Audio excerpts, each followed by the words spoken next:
كاريشم يعني قالتي زور بيك أو كارتيا وش قالت فيك أنا وتامن جريشم هي شيء قالت ولا كاس قالتم فيناك ما قام ملحد وبأخلاقه سرسري أزاني خالك كسونا أزاني خالك كسونا شو أنا يعني من دائما بسير لقومك يعني بون من استبيفهم عليه الصلاة والسلام ما با أو بينا وداعش لا شرينم يكشتك فيه بلام ما يقال لك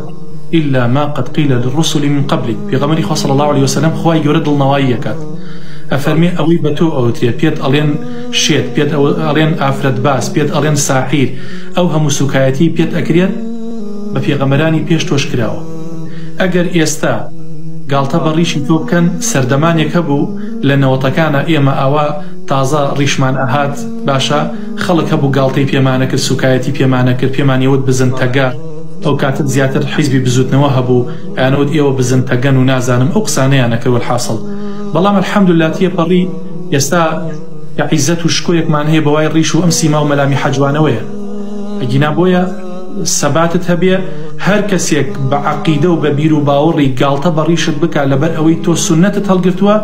أو يكيك اللي هلوشينا روكاني توحيد لا إله إلا الله كيت بوا أنا بخوا بي كافر أبي أجر بعقيدة وواضلة بي وابي أو ريشة بيسا وبي وابي أو ريشة عيبية